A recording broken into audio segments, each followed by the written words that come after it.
Le manoir de l'abbaye par Arthur Conan Doyle. Il faisait très froid ce matin-là de l'hiver 1897, où je fus réveillé par une main qui me secouait l'épaule. C'était Holmes. La bougie qu'il tenait éclairait son visage aigu. Du premier regard, je compris que quelque chose n'allait pas. « Debout, Watson !» me cria-t-il. « Il y a du neuf. »« Non, pas de question. Enfilez vos vêtements et venez. » 10 minutes plus tard, nous roulions en fiacre dans les rues silencieuses vers la gare de Charing Cross. Les premières lueurs blafardes de l'aube commençaient à paraître. De temps à autre, nous apercevions la silhouette confuse d'un ouvrier qui se rendait à son travail, à travers la brume opalescente de Londres. Holmes, silencieux, était emmitouflé dans son épais manteau. Je l'imitais car l'air était très vif, et nous n'avions rien mangé depuis la veille. À la gare, nous avalâmes une tasse de thé brûlant, avant de prendre place dans le train du Kent, et nous nous sentîmes suffisamment dégelés, lui pour parler, moi pour écouter. Holmes tira de sa poche une lettre qu'il lut à haute voix. Manoir de l'abbaye, Marsham, Kent, 3h30 du matin. Mon cher monsieur Holmes, je serais heureux de voir auprès de moi pour une affaire qui promet d'être très extraordinaire. Elle est tout à fait dans votre genre. Sauf en ce qui concerne la femme qui a été déliée, les choses sont demeurées exactement dans l'état où je les ai trouvées. Mais je vous prie de ne pas perdre une minute, car il est difficile de laisser Sir Eustace là où il est. Votre bien dévoué Stanley Hopkins. Hopkins m'a alerté 7 fois, et chaque fois son appel s'est trouvé amplement justifié, ajouta Holmes. Je crois que c'est cette affaire en trouvait place dans votre collection. À propos, Watson, je conviens que votre sélection des cas compense les défauts que je déplore dans vos récits. Vous avez la détestable habitude de considérer toute chose du point de vue du conteur et non du point de vue du chercheur scientifique. Par là, vous avez démoli ce qui aurait pu être une suite instructive et même classique de démonstration. Vous négligez la finesse et la délicatesse de mes déductions pour insister sur des détails dont le caractère sensationnel excite peut-être la curiosité du lecteur, mais ne l'éduque sûrement pas. « Pourquoi n'écrivez-vous pas vos mémoires vous-même » lui demandai-je non sans amertume. « Je le ferai, mon cher Watson, je le ferai. À présent, je suis très occupé, vous le savez. Mais je me propose de consacrer les années de ma vie déclinante à réunir en un seul volume tout l'art du détective. Dans l'affaire qui nous vaut la convocation de Hopkins, il doit s'agir d'un meurtre. Vous pensez que ce Sir Eustace est mort ? Je le croirais. L'écriture de Hopkins témoigne d'une agitation extrême, et ce n'est pas un émotif. Oui, je pense qu'il y a eu homicide et qu'il a laissé le corps pour que nous l'examinions. Un simple suicide ne lui aurait pas donné l'idée de m'alerter. Quant à la dame déliée, il veut dire sans doute qu'elle a été ligotée dans sa chambre pendant le drame. Nous allons avoir affaire avec la haute société, Watson. Ce papier qui craque, le monogramme EB, les armoiries, le lieu pittoresque. J'espère que notre ami Hopkins ne fera pas mentir sa réputation et que nous aurons une matinée intéressante. Le crime a été commis avant minuit la nuit dernière.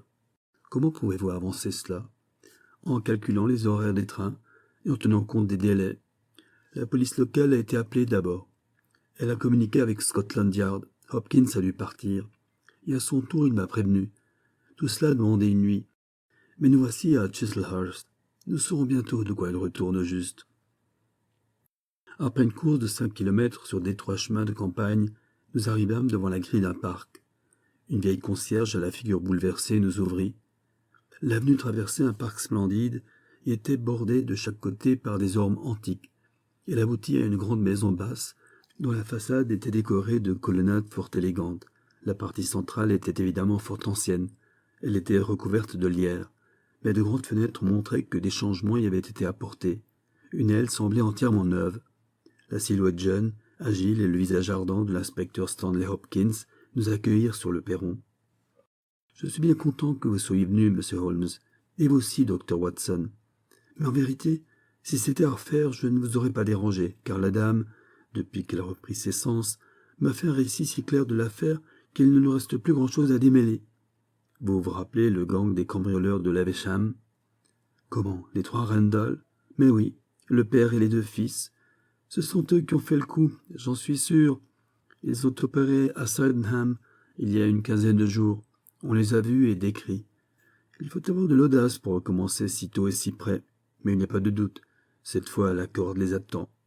Sir Eustace est mort, alors ? Oui, Il a eu la tête fracassée d'un coup de son tisonnier.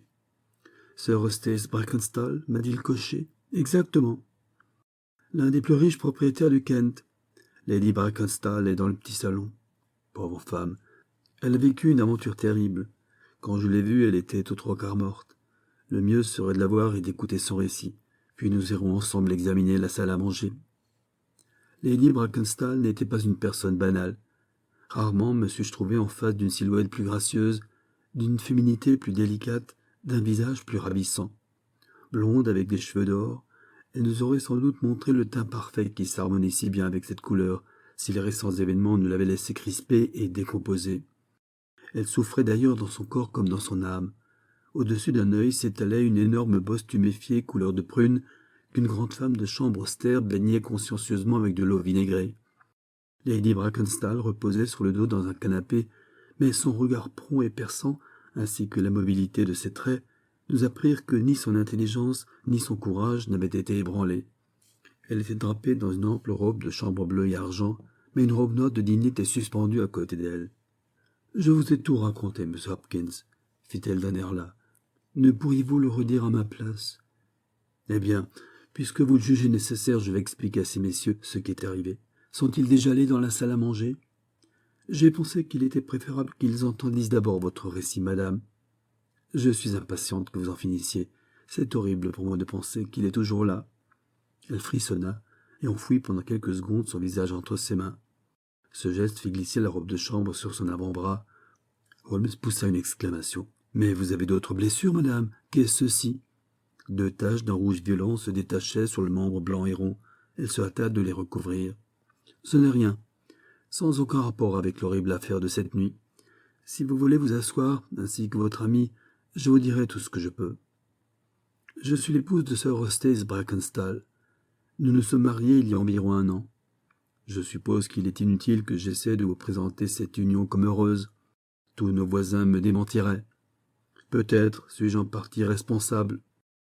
J'ai été élevé dans l'ambiance plus libre, moins conventionnelle de l'Australie méridionale, et cette vie anglaise, avec ses convenances et son air guindé, ne me convient guère. Mais la raison véritable, principale, de notre désaccord, résidait dans le fait que Sir Eustace était un ivrogne invétéré. Passer 1 heure dans la société d'un tel homme est déplaisant. Imaginez ce que cela représentait pour une femme sensible et ardente d'être attachée à lui jour et nuit. C'est un sacrilège, un crime, une vilainie de soutenir qu'un mariage pareil constitue un lien. Je vous assure que vos lois monstrueuses apporteront une malédiction sur ce pays. Non, le ciel ne permettra pas que cette abomination subsiste. » Elle se dressa sur son séant, joue enflammée, yeux étincelants sous la terrible tuméfaction qui marquait son front. Puis la forte main de la femme de chambre l'obligea à reposer doucement sa tête sur les coussins, et la colère furieuse fit place à des sanglots passionnés. Finalement, elle reprit. « Je vais vous parler de la nuit dernière. Vous ignorez peut-être que dans cette maison, tous les domestiques dorment dans l'aile moderne. Cette partie centrale se compose des pièces de séjour, avec la cuisine derrière et notre chambre au-dessus. Ma femme de chambre, Teresa, dort au-dessus de ma chambre. Il n'y a personne d'autre.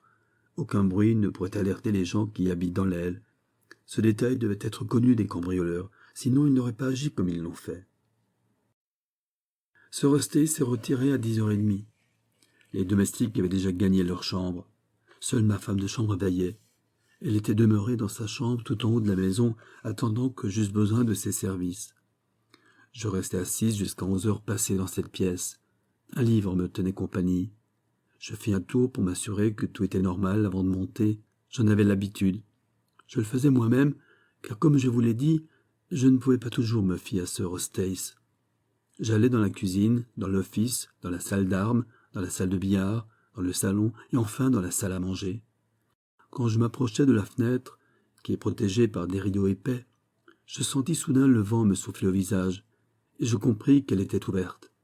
J'écartai le rideau, et je me trouvai face à face avec un homme âgé aux larges épaules qui venait de se glisser dans la pièce. La fenêtre est plutôt une porte-fenêtre qui donne sur le jardin. Je tenais à la main la bougie de ma chambre et, grâce à cette lumière, j'aperçus derrière cet homme 2 autres qui étaient en train d'entrer. Je reculai, mais l'individu en question se jeta sur moi. Il me saisit d'abord par le poignet, puis à la gorge. J'ouvris la bouche pour crier, mais il me frappa sauvagement de son poing fermé au-dessus de l'œil et, ce coup, me jeta par terre. J'ai dû perdre connaissance pendant quelques instants, car lorsque je suis revenu à moi, je me suis trouvé ligoté par le cordon de sonnette qu'ils avaient arraché. J'étais attaché solidement au fauteuil en chêne qui préside à la table de la salle à manger. J'étais si bien immobilisé qu'il m'était impossible de faire un geste. Un mouchoir sur la bouche m'interdisait d'émettre le moindre son. C'est à ce moment que mon malheureux mari pénétra dans la pièce. Sans doute avait-il entendu des bruits suspects. Il arrivait tout près à n'importe quelle éventualité. Il avait passé une chemise et des pantalons, et il tenait à la main son gourdin d'épines favori. Il se rua sur l'un des voleurs, mais un autre, le plus âgé, se baissa, ramassa le tisonnier et lui en assena un coup terrible. Il tomba comme une masse et ne bougea plus. Je m'évanouis une fois encore, mais sûrement pas plus de quelques minutes. Quand j'ouvris les yeux, je constatai qu'ils avaient sorti l'argenterie du buffet, qu'ils avaient débouché une bouteille, que chacun avait un verre à la main. Je vous ai déjà dit, je crois, que l'un d'eux était âgé, avec une barbe, tandis que les deux autres étaient de jeunes garçons imberbes. On aurait dit un père avec ses deux fils. Ils parlaient à voix basse, puis ils s'approchèrent et vérifièrent mes liens. Après quoi ils se retirèrent en fermant la porte-fenêtre derrière eux. Il me fallut un bon quart d'heure avant que je pusse libérer mes mains. Quand j'y fus parvenu, mes cris alertèrent ma femme de chambre qui descendit. Les autres domestiques furent réveillés et nous envoyâmes chercher la police locale. Voilà vraiment tout ce que je peux vous dire, messieurs, et j'espère qu'il ne me sera pas nécessaire de le redire encore une fois. « Avez-vous une question à poser, Monsieur Holmes » demanda Hopkins. « Je n'imposerai pas à la patience et au temps de Lady Brackenstall une nouvelle épreuve, dit Holmes. Avant de me rendre dans la salle à manger, je serais heureux d'entendre votre témoignage. » Il s'adressait à la femme de chambre.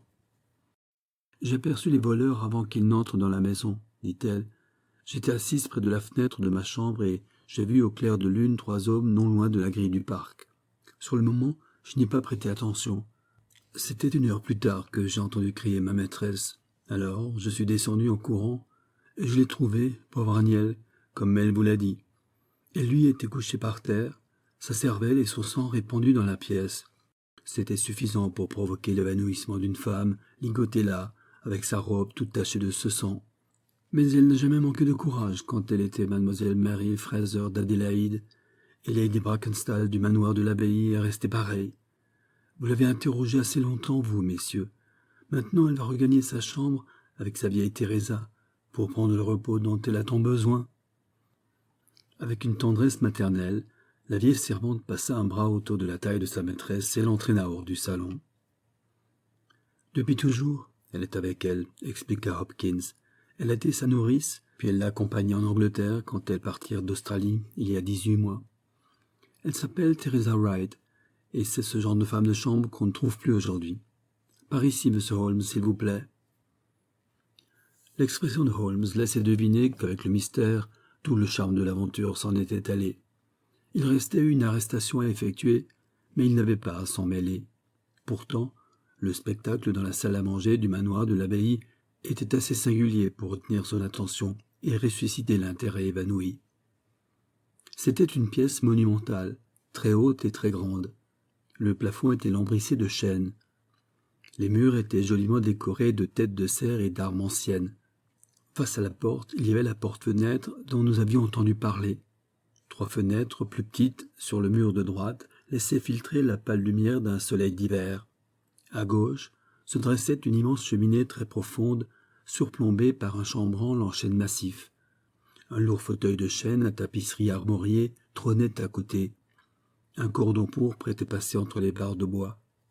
Il avait été attaché par chaque extrémité à la barre transversale. Pour se libérer, Lady Brackenstall avait fait glisser ses liens, mais les nœuds n'avaient pas été défaits et ils étaient intacts. C'est seulement plus tard que ces détails retinrent notre attention. Pour l'instant, elle était accaparée par l'image terrible du corps étendu sur la peau d'ours devant la cheminée. C'était le corps d'un homme de grande taille qui pouvait avoir 40 ans. Il gisait sur le dos, le visage tourné vers la lumière. Ses dents blanches luisaient dans sa courte barbe noire. Ses 2 mains crispées étaient élevées au-dessus de la tête, et le gourdin d'épines était encore posé en travers. Ses nobles traits aquilins étaient déformés, convulsés par un rictus de haine vindicative qui donnait à la physionomie de ce mort un aspect diabolique. Il était certainement au lit quand un bruit l'avait alerté, car il portait une élégante chemise de nuit, et ses pieds nus émergeaient de ses pantalons. Il avait à la tête une horrible blessure. Toute la pièce témoignait de la fureur sauvage du coup qu'il avait abattu.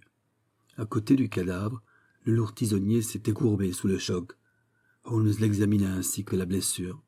« Ce vieux Randall doit être costaud, fit-il. « Oui, dit Hopkins. D'après ce dont je me souviens, il n'a rien d'un client commode. Pour le capturer, pas de difficulté en vue? Pas la moindre. Nous l'avions tenu un moment sous surveillance et nous avions cru qu'il était parti pour l'Amérique. Mais maintenant que nous savons que la bande est par ici, je ne vois pas comment il pourrait nous échapper. Nous avons alerté déjà tous les ports. D'ici ce soir, une récompense sera offerte. Ce que je n'arrive pas à comprendre, c'est pourquoi ils ont fait cela, sachant fort bien que Lady Brackenstall donnerait leur description et que nous les identifierions à coup sûr. Très juste. Il aurait été plus normal qu'ils se fussent débarrassés aussi de Lady Brackenstall. Ils ne se sont sans doute pas rendus compte, suggérai-je, qu'elle avait repris connaissance. Vraisemblablement. Si elle leur a donné l'impression qu'elle était toujours évanouie, ils l'ont épargnée. Que savez-vous sur ce pauvre diable, Hopkins? Je me rappelle vaguement qu'il courait d'étranges histoires sur son compte. Quand il était sobre, il avait bon cœur. Mais quand il avait bu, c'était un vrai démon. Ou plutôt, quand il était à moitié ivre, car il allait rarement jusqu'au bout de l'ivrognerie. Mais à de pareils moments, il agissait comme s'il avait porté le diable en lui. Il était capable de tout. D'après ce que je connais, il a bien failli de temps à autre, en dépit de sa fortune et de son titre, nous mettre dans l'obligation de nous occuper de lui. Il y a eu un scandale à propos d'un chien qu'il a inondé d'essence et qu'il a brûlé vif. Le chien de Lady Brackenstall, ce qui n'arrangea rien entre eux. L'affaire fut étouffée, mais pas sans mal. Une autre fois, il a lancé à la tête de Teresa Wright une carafe de vin. Il fallut encore arranger les choses. Entre nous, la maison sera plus vivable maintenant. Que regardez-vous?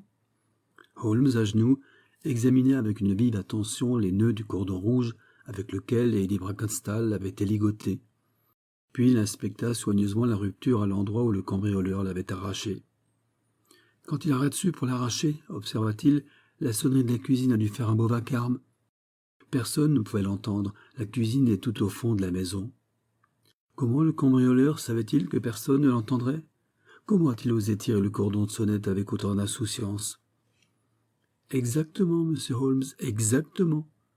Vous venez de soulever un problème que je me suis posé moi aussi. Il est hors de doute que cet individu était au fait des habitudes ici et connaissait la maison.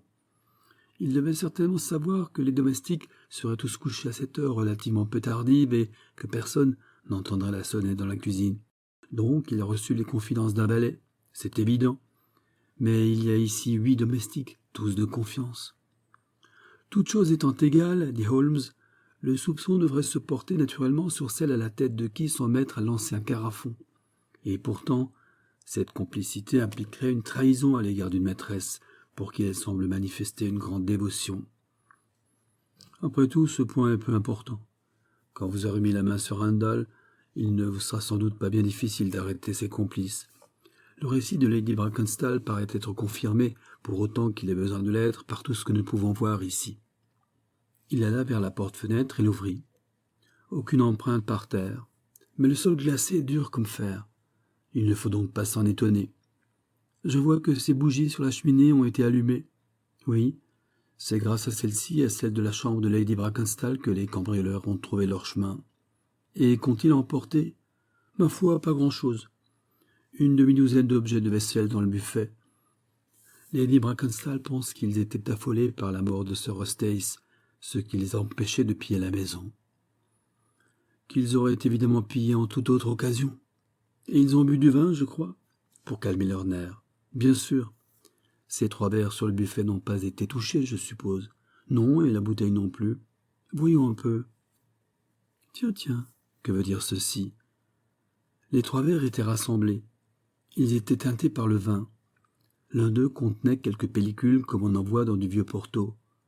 La bouteille était placée à côté, pleine aux 2 tiers.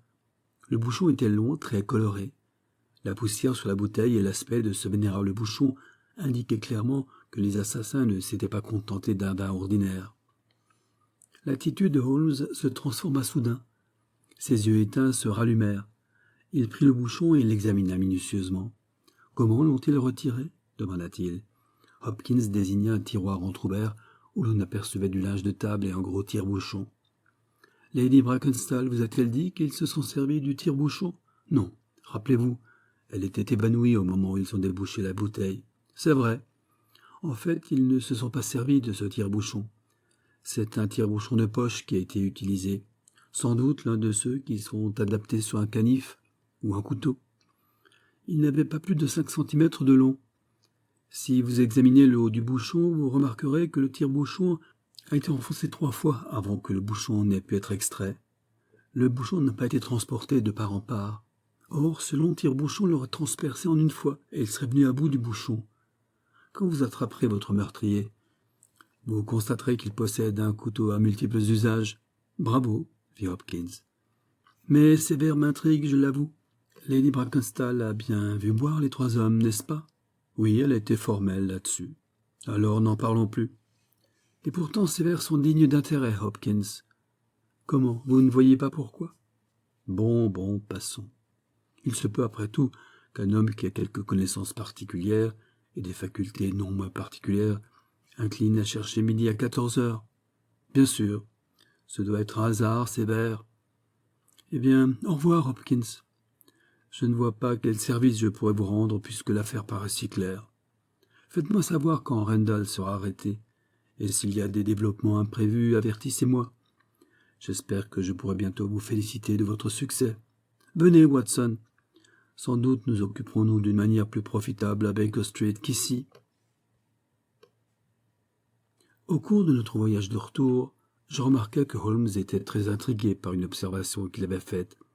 Au prix d'un effort, il parlait de l'affaire comme s'il ne subsistait rien d'obscur, puis des doutes le reprenaient, et je voyais son front se plisser, ses yeux se vider de toute expression.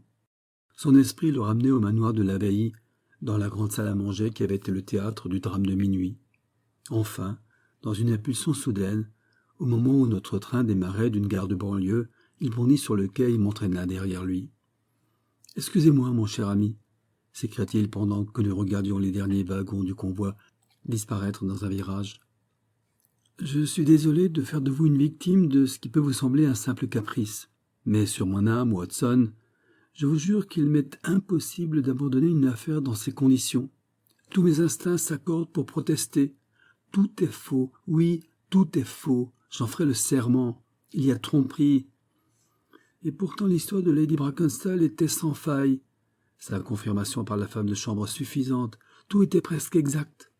Qu'ai-je à opposer à cela? 3 verres de vin, 1 point, c'est tout. Mais si je n'avais pas considéré les choses comme sûres et certaines, si j'avais procédé à mes examens avec le soin que j'aurais déployé, si nous avions abordé l'affaire l'esprit libre, sans histoire toute faite pour me brouiller la cervelle, n'aurais-je pas alors découvert une piste sur laquelle nous aurions pu galoper? Bien sûr que si.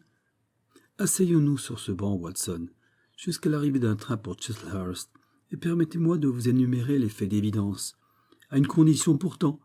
Chassez de votre esprit l'idée que les récits de la maîtresse et de la femme de chambre sont forcément véridiques. La charmante personnalité de Lady Brackenstall ne doit pas porter atteinte à notre jugement. Il y a des détails dans son histoire qui, si nous y réfléchissions de sang-froid, éveilleraient nos soupçons. L'autre semaine, ces cambrioleurs à Sydenham firent beaucoup de tapage. On a parlé d'eux dans les journaux, on a communiqué leurs signalements. Naturellement, si quelqu'un voulait inventer une histoire, ils étaient tout indiqués pour jouer le rôle de cambrioleurs. Mais en règle générale, les cambrioleurs qui ont réussi un joli coup sont trop heureux d'en profiter en paix, et ne s'embarquent pas de sitôt dans une deuxième aventure périlleuse. D'autre part, les voleurs opèrent plus tard. Par ailleurs, des cambrioleurs se garderaient bien de frapper une femme pour l'empêcher de crier, car ils savent que c'est au contraire le meilleur moyen de lui arracher des cris. Ajoutez à cela qu'ils ne tuent pas lorsqu'ils sont suffisamment nombreux pour maîtriser un homme. Également, ils n'ont pas l'habitude de se contenter d'un maigre butin quand ils n'ont que l'embarras du choix pour piller. Enfin, je soutiens que des gaillards pareils n'abandonnent jamais une bouteille avant de l'avoir vidée complètement. Que pensez-vous de ces anomalies, Watson? Leur effet cumulatif est évidemment considérable. Toutefois, chacune prise à part est tout à fait plausible. Il me semble que la plus forte anomalie est que Lady Brackenstall ait été ligotée sur le fauteuil. Je ne suis pas sûr que ce soit une chose extraordinaire, Watson, car de deux choses l'une, ou bien il devait la tuer, ou bien il devait l'attacher solidement afin qu'elle ne donnât pas l'alarme trop tôt après leur départ. Mais de toute façon, n'ai-je pas montré que l'histoire de Lady Brackenstall comportait un certain élément d'improbabilité? Or voici que pour comble apparaît ce détail des verres de vin. Eh bien quoi, ces verres de vin? Les revoyez-vous avec les yeux de la mémoire, très distinctement? On nous a dit que les trois hommes avaient bu chacun dans son verre. Trouvez cela vraisemblable? Pourquoi pas? Il restait encore quelques gouttes de vin dans chaque verre. Oui, mais il n'y avait de pellicule de Porto que dans un seul des verres, vous l'avez remarqué. Qu'est-ce que ce détail vous suggère? Le verre qui a été rempli le dernier peut fort bien avoir reçu des pellicules et pas les deux premiers. Non, la bouteille était pleine de pellicules. Il est donc inconcevable que les deux premiers verres en aient été exempts et le troisième abondamment pourvu. Il y a deux explications possibles et deux seulement. La première est que, une fois le deuxième servi, la bouteille a été violemment secouée, si bien que le troisième a reçu des pellicules. Explication qui paraît douteuse. Non, non, je suis sûr que j'ai raison. Que supposez-vous alors? Que deux verres seulement ont été utilisés et que les fonds de ces deux verres ont été versés dans un troisième pour donner l'impression mensongère que trois personnes étaient là. Dans ce cas, toutes les pellicules seraient tombées dans le dernier verre, n'est-ce pas? Oui, je suis persuadé que les choses se sont passées ainsi. Mais si mon explication de cet insignifiant phénomène est juste, du coup l'affaire cesse d'être banale et elle devient très intéressante puisqu'il ressortirait que Lady Brackenstall et sa femme de chambre ont menti dans leur déposition, qu'il n'y a pas un mot de vrai dans ce qu'elles nous ont dit et qu'elles ont une raison majeure pour protéger le criminel réel, donc que nous devons reconsidérer l'affaire sans leur aide. Et pour cette mission qui nous attend, Watson, voilà le train de Chislehurst. Notre retour surprit considérablement le manoir de l'abbaye. Stanley Hopkins était parti pour faire son rapport à Scotland Yard. Sherlock Holmes prit donc possession de la salle à manger, s'enferma à l'intérieur et consacra de bonnes heures à l'une de ces investigations patientes et minutieuses sur lesquelles il étayait ensuite ses brillants édifices déductifs.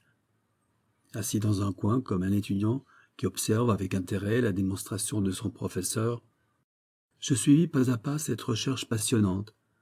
La porte-fenêtre, les rideaux, le tapis, le fauteuil, le cordon, tout fut inspecté tour à tour. Le corps de l'infortuné Sir Eustace avait été retiré. À cette seule exception près, les choses étaient restées telles que nous les avions vues le matin. Puis, à ma stupéfaction, Holmes grimpa sur le chambranle de la cheminée. Au-dessus de sa tête pendaient quelques centimètres de corde rouge qui était demeurée attachée au fil de la sonnette. Pendant un long moment, il le contempla. Puis il voulut s'en approcher davantage, et il posa son genou sur une console en bois accrochée au mur. Sa main parvint tout près du bout du cordon, mais ce fut sur la console que son attention se porta surtout. Finalement, il sauta à terre et poussa une exclamation de satisfaction. « Tout va bien, Watson. L'affaire est dans le sac. Une affaire qui comptera parmi les plus intéressantes de notre collection. Mais, mon Dieu, comme j'ai eu l'esprit lent, et comme j'étais près de commettre la gaffe de ma vie. Maintenant, je crois qu'avec quelques maillons qui me manquent encore, ma chaîne sera complète. Vous avez vos hommes. Mon homme, Watson, un homme, mais formidable, fort comme un lion. Regardez plutôt comment d'un coup il a plié le tisonnier. Il mesure 1,90 m, il est agile comme un écureuil, il est habile de ses doigts. En outre, il a l'esprit remarquablement vif, car c'est lui l'auteur de toute cette ingénieuse histoire. Oui, Watson, nous sommes tombés sur un individu de grande classe. Et cependant, dans ce cordon de sonnette, il nous a donné l'indice qui devait lever tous nos doutes. Où l'indice? Voyons, Watson, si vous arrachiez un cordon de sonnette, où la cassure se produirait-elle naturellement? À l'endroit où le cordon est attaché au fil. Pourquoi celui-ci s'est-il cassé à une dizaine de centimètres plus bas? Parce qu'il était abîmé, là. Exactement. Ce bout de cordon sur le fauteuil que nous pouvons examiner est abîmé, effiloché. L'homme a été assez astucieux pour le taillader avec son couteau. Mais l'autre bout près du fil n'est pas abîmé. Vous ne pouvez pas le voir d'où vous êtes, mais si vous montiez sur la cheminée, vous vous apercevriez qu'il est coupé net, sans aucune trace d'effilochage. Reconstituons ce qui est arrivé. L'homme avait besoin du cordon. Il ne voulait pas l'arracher brutalement par peur d'alerter les domestiques en déclenchant la sonnerie. Qu'a-t-il fait? Il est grimpé sur la cheminée. Il n'a pas pu atteindre tout à fait le bout du cordon, il a posé son genou sur la console. La trace en est restée imprimée dans la poussière. Il a sorti son canif pour taillader le cordon. Comme il s'en faut de 10 centimètres que j'ai pu atteindre ce bout, j'en déduis qu'il mesure au moins 10 centimètres de plus que moi. Regardez cette marque sur le siège de ce fauteuil en chêne. Qu'est-ce? Du sang. Bon, du sang. Ceci seul détruit toute la version de Lady Brackenstall. Si elle était assise sur le fauteuil quand le crime a été commis, comment cette trace de sang serait-elle venue? Non, non, elle était placée sur le fauteuil après la mort de son mari. Je parierais que la robe de dîner porte une marque correspondante. Nous n'en sommes pas encore à la victoire totale, Watson, mais voici notre maringot, qui commença par une défaite et se termina par un succès. J'aimerais bien dire 2 mots à cette Teresa, mais il nous faudra être circonspect si nous voulons obtenir les dernières informations qui nous manquent. Cette sévère gouvernante australienne était une personnalité très intéressante. Taciturne, méfiante, désagréable, elle mit du temps à se dégeler devant les manières aimables de Holmes et la disposition qu'il affichait de la croire sur parole. Enfin, elle se départit de sa réserve. Elle n'essaya nullement de dissimuler la haine qu'elle portait à feu Sir Eustace. « Oui, monsieur, c'est vrai. L'histoire de la carafe qu'il m'a lancée à la tête. Je l'avais entendu insulter ma maîtresse, et je lui avais dit qu'il ne lui parlerait pas sur ce ton si le frère de madame était présent. Il aurait bien pu me jeter une 12aine de carafes à la tête, pourvu qu'il laisse en paix mon pauvre petit oiseau. Il était parti pour la maltraiter toute sa vie, et elle, monsieur, était bien trop fière pour se plaindre. À moi-même, elle ne racontait pas tout ce qu'il lui faisait. Elle ne m'avait jamais parlé de ces marques sur le bras que vous avez vues ce matin. Mais je peux bien vous le certifier d'où elles viennent, d'un coup d'épingle à chapeau. Ce maudit démon sournois. Que le ciel me pardonne de ne pas tenir ma langue puisqu'il est mort, mais c'était un vrai démon, Satan en personne. Quand nous l'avons connu, il était au miel. Cela remonte à 18 mois.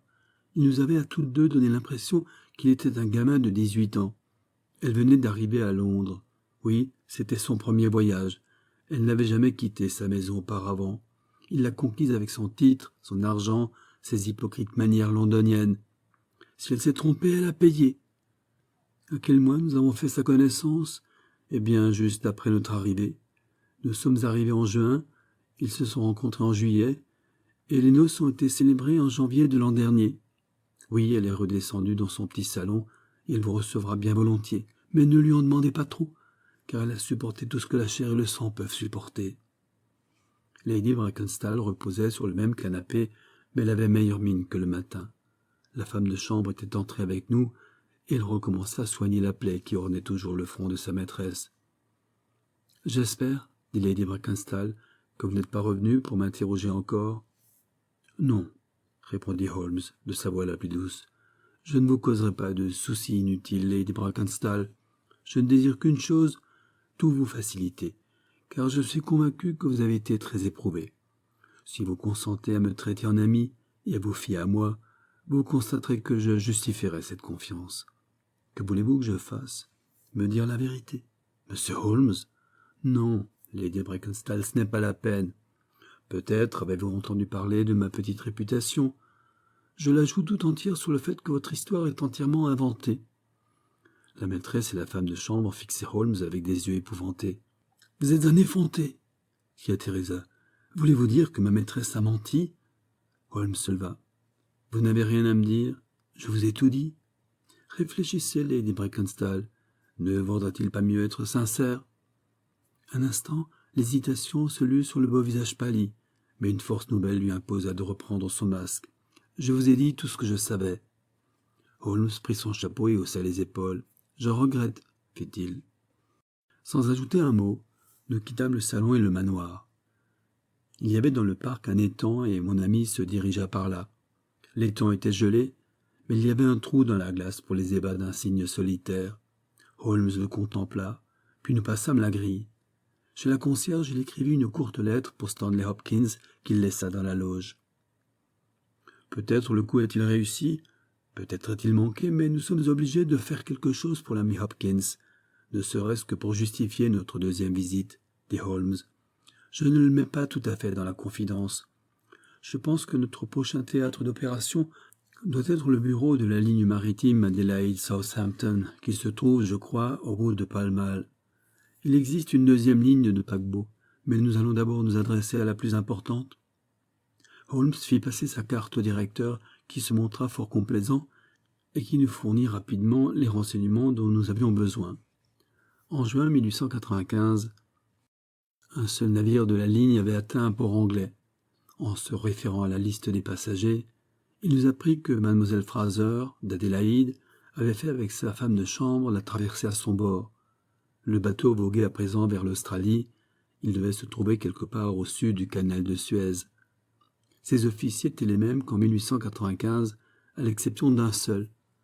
Le premier officier, M. Jack Crocker, avait été nommé capitaine et devait assumer le commandement d'un nouveau navire, le Bass Rock, qui devait quitter Southampton le surlendemain. Il habitait à Sydenham, mais il passerait certainement bientôt pour prendre des ordres. Si nous désirions lui parler, nous pouvions l'attendre. Non, M. Holmes ne désirait pas le voir, mais il serait heureux de connaître ses états de service et son caractère. Ses états de service étaient splendides. Il n'y avait pas un officier de la marine marchande pour rivaliser avec lui. Quant au caractère, il était parfait en mer, mais à terre, violent, risque-tout, bouillant, irascible, et cependant loyal, honnête, bon. Nanti de ses renseignements, Holmes quitta le bureau de la ligne Adélaïde-Southampton. Il héla un fiacre et donna l'adresse de Scotland Yard. Mais au lieu d'entrer, il demeura assis dans la voiture, les sourcils froncés, méditatifs. Finalement, il donna au cocher l'ordre de nous déposer au bureau de poste de Charing Cross, expédia un message et nous rentrâmes à Baker Street. « Non, Watson, je n'ai pas pu le faire, » me dit-il dès que nous fûmes de retour chez nous. « Si un mandat était lancé, rien sur la terre ne pourrait plus le sauver. Une ou deux fois déjà, dans ma carrière, j'ai senti que j'avais commis plus de mal véritable en découvrant le criminel qu'il n'en avait fait lui par son crime. J'ai donc appris la prudence, et je préfère jouer des tours à la loi anglaise plutôt qu'à ma propre conscience. Avant d'agir, attendons d'en savoir un peu plus. » La journée n'était pas terminée que nous reçûmes la visite de l'inspecteur Stanley Hopkins. Il avait l'air déprimé. « Vous êtes un sorcier, monsieur Holmes. Parfois je crois que vous possédez des facultés suprahumaines. Comment diable avez-vous su que l'argenterie volée se trouvait au fond de l'étang ? Je ne le savais pas. Mais vous m'avez dit de le draguer. Alors vous l'avez trouvé ? Oui, je l'ai trouvé. Je suis très heureux de vous avoir aidé. Mais vous ne m'avez pas aidé. Vous avez rendu toute l'affaire infiniment plus compliquée. Quels sont ces cambrioleurs qui volent de l'argenterie et puis qui vont l'acheter au fond de l'étang le plus proche ? C'est en effet un comportement assez excentrique. Je m'étais abandonné à l'idée que l'argenterie avait été prise par des gens qui n'en avaient pas besoin, qui simplement l'avaient volée pour simuler un cambriolage et qui, naturellement, désiraient s'en débarrasser. Mais pourquoi une telle idée vous est-elle venue à l'esprit ? Ma foi, j'ai pensé qu'elle n'était pas impossible. Quand ils sont sortis par la porte-fenêtre, ils ont vu l'étang, avec un petit trou tentant dans la glace juste sous leur nez. Pouvait-il y avoir une meilleure cachette ? Ah, une cachette, voilà mieux, s'écria Hopkins. Oui, je comprends tout à présent. Il était de bonne heure, il y avait encore du monde sur les routes, ils ont eu peur d'être repérés avec cette argenterie, et ils l'ont jeté dans l'étang avec l'idée d'y revenir quand le coin ne serait plus surveillé. Bravo, monsieur Holmes, c'est mieux que votre idée d'une feinte. N'est-ce pas ? Voilà une théorie admirable. Les miennes étaient plutôt erronées, mais enfin elles vous ont permis de découvrir l'argenterie. Oui, monsieur, oui, c'est vous qui avez tout fait. Mais j'ai un coup dur, un coup dur. Oui, monsieur Holmes. Le gang des Randall a été arrêté ce matin, à New York. Mon Dieu, Hopkins. Cet événement s'accorde mal avec votre thèse selon laquelle ils ont commis un assassinat dans le Kent la nuit dernière. C'est terrible, monsieur Holmes, terriblement décisif. Heureusement, il y a d'autres gangs à Troyes que les Randall. Il s'en est peut-être constitué un que la police ne connaît pas. Bien sûr, c'est tout à fait possible. Comment, vous partez ? Oui, monsieur Holmes. Il n'y aura pas de repos pour moi tant que je n'aurai pas découvert le fin mot de l'affaire. Je suppose que vous n'avez pas de tuyau à me donner. Je vous en ai donné un. Lequel ? Je vous ai suggéré une feinte. Mais pourquoi, monsieur Holmes, pourquoi ? Ah, c'est toute la question, évidemment. Mais je vous recommande cette suggestion. Peut-être finirez-vous par trouver qu'elle n'est pas si oiseuse qu'elle en a l'air. Vous ne restez pas dîner?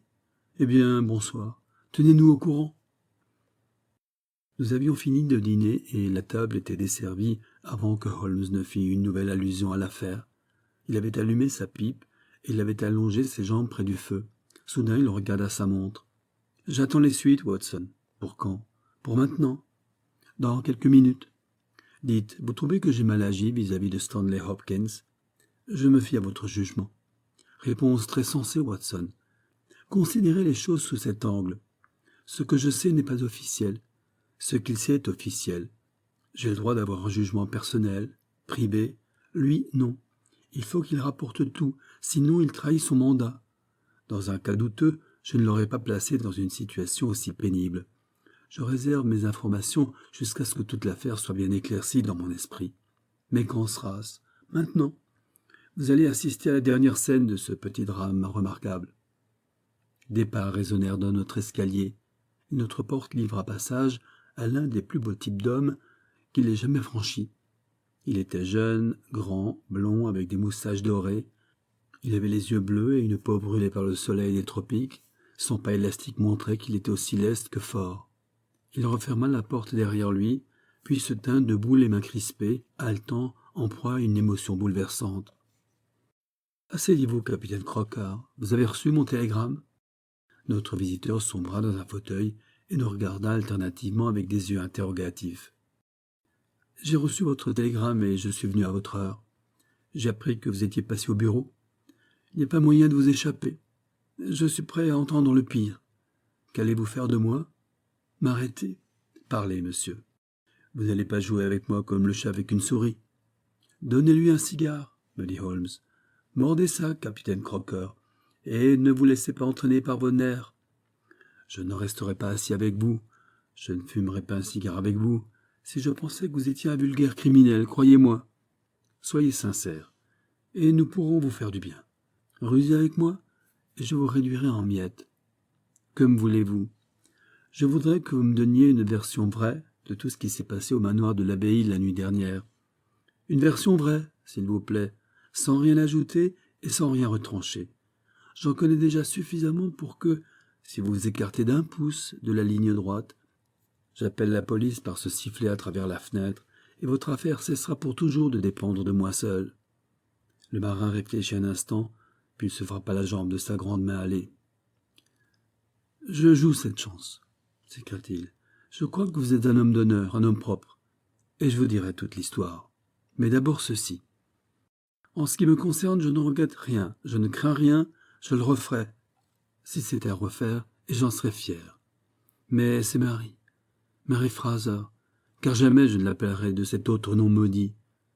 L'idée de lui créer des ennuis, à moi qui donnerais ma vie, promener un sourire sur son doux visage, voilà ce qui me rend fou. Et pourtant, pouvais-je agir autrement?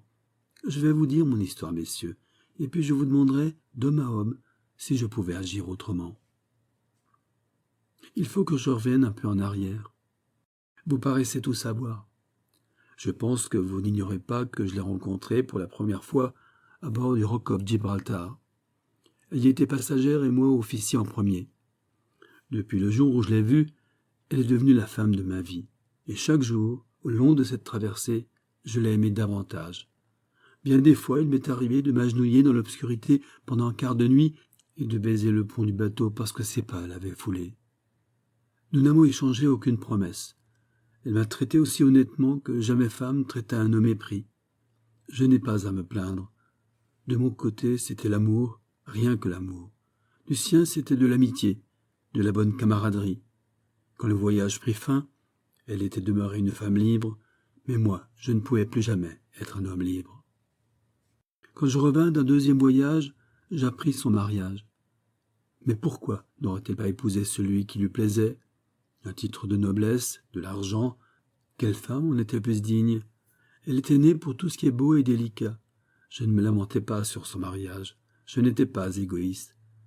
Je me suis réjoui de ce qu'elle avait trouvé le bonheur, et mieux qu'un marin sans le sou. Voilà comment j'aimais Mary Fraser.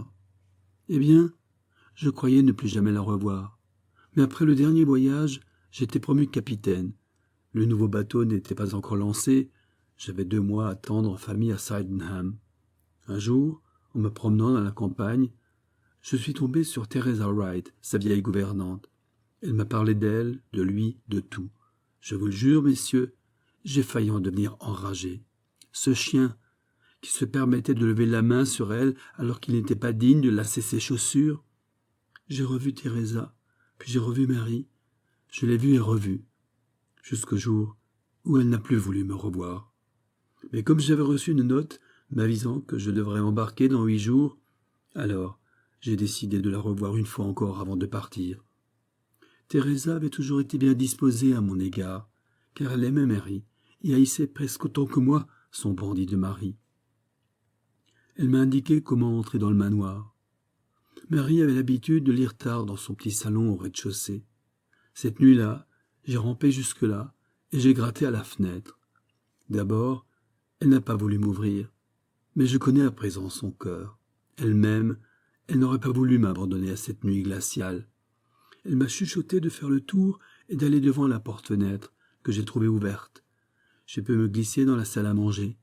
À nouveau, j'ai entendu de sa bouche des choses qui m'ont mis le sang en ébullition. Et j'ai encore une fois maudit la brute qui maltraitait la femme que j'aimais. Eh bien, messieurs, j'étais debout près d'elle, dans l'embrasure de la porte-fenêtre, en toute honnêteté. J'en prends Dieu à témoin, quand tout à coup, il s'est précipité dans la pièce, l'a traité des noms les plus grossiers, et l'a frappé la tête d'un coup de gourdin qu'il tenait à la main. J'ai bondi sur le tisonnier. Le combat entre nous était égal. Regardez mon bras. Voilà où est tombé son premier coup. Ensuite, ça a été mon tour. J'y suis allé de bon cœur, comme si j'avais tapé sur une citrouille. Vous croyez peut-être que j'en ai eu du remords? Non. C'était ou sa vie, ou la mienne. Et mieux encore, c'était ou sa vie à lui, ou sa vie à elle. Car comment aurais-je pu la laisser au pouvoir de ce furieux? Donc je l'ai tué. Avais-je tort? Ma foi, messieurs, qu'auriez-vous fait à ma place? Elle avait crié quand il l'avait frappée. La vieille Teresa aussitôt était accourue. Il y avait une bouteille de vin sur le buffet. Je l'ai débouchée, j'en ai versé quelques gouttes entre les lèvres de Mary, car elle était à demi morte d'émotion. Puis j'en ai bu aussi un peu. Teresa avait gardé tout son sang-froid. Elle a monté la comédie autant que moi. Nous devions faire croire que c'était des cambrioleurs qui avaient tué le mari. Teresa répétait sans se lasser sa leçon à sa maîtresse, tandis que je grimpais pour couper le cordon de sonnette. Puis je l'ai ligoté au fauteuil. J'ai tailladé l'extrémité du cordon pour ajouter à la vraisemblance. Sinon, on se serait demandé comment un cambrioleur aurait pu grimper pour le couper. J'ai pris quelques pièces d'argenterie afin de confirmer la thèse d'un vol, et je les ai laissées en leur disant de ne donner l'alarme qu'un quart d'heure après mon départ. J'ai jeté l'argenterie dans l'étang et je suis rentré à Sydenham avec l'impression que pour une fois dans ma vie, j'avais fait quelque chose de bien. Voilà la vérité, toute la vérité, monsieur Holmes. Tant pis si elle me coûte la vie. Holmes continua à fumer quelques instants en silence, puis il traversa la pièce pour aller serrer la main de notre visiteur. « C'est exactement ce que je pensais, dit-il. Je sais que vous m'avez dit la vérité. Personne, en dehors d'un acrobate ou d'un marin, n'aurait pu attraper ce cordon de sonnette en prenant appui sur la console, et seul un marin était capable de faire les nœuds qui attachaient le cordon au fauteuil. Or, Lady Brackenstall n'avait approché des marins qu'une fois pendant sa traversée, et il s'agissait bien de quelqu'un qui socialement était son égal, puisqu'elle tentait si fort de le protéger, montrant par là qu'elle l'aimait. Vous voyez, comme cela me fut facile de remonter jusqu'à vous, une fois que je fus lancé sur la bonne piste. Je croyais que la police ne devinerait jamais notre truc.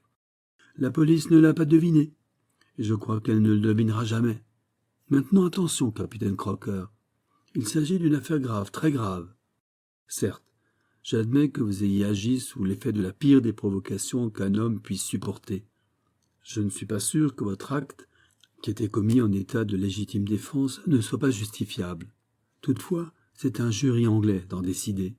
En attendant, j'éprouve pour vous une sympathie si vive que si vous décidiez de disparaître dans les prochaines 24 heures, je vous promets que personne ne vous donnera la chasse. Et après, tout sortira? Certainement. Le marin rougit de colère. Est-ce une sorte de marché à proposer à un homme? Je connais suffisamment la loi pour comprendre que Marie serait accusée de complicité. Croyez-vous que je la laisserai seule affronter la musique pendant que je courrais me mettre à l'abri? Non, monsieur. Qu'on fasse de moi ce qu'on voudra. Mais monsieur Holmes, pour l'amour de Dieu, trouvez un moyen de tenir ma pauvre Mary à l'écart. » Pour la deuxième fois, Holmes tendit sa main au marin. « Je voulais seulement vous mettre à l'épreuve. À chaque coup, vous raisonnez clair. Eh bien, c'est une grande responsabilité que je prends. Mais j'ai donné à Hopkins un excellent tuyau. S'il n'est pas capable de s'en servir, tant pis. Écoutez-moi, capitaine Crocker. Nous allons régler cela avec les apparences de la loi. Vous êtes prisonnier. Watson, vous serez le jury anglais. Je ne connais personne plus digne de représenter un. Je suis le magistrat. Messieurs les jurés, vous avez entendu les dépositions. Considérez-vous le prisonnier coupable ou non coupable? Non coupable, monsieur le président, répondis-je. Vox populi, vox dei. Vous êtes acquitté, capitaine Crocker. Tant que la loi n'aura pas trouvé une autre victime, je vous laisse en liberté. Dans 1 an, revenez vers cette dame. Puisse son avenir et le vôtre justifier le jugement que nous avons prononcé cette nuit.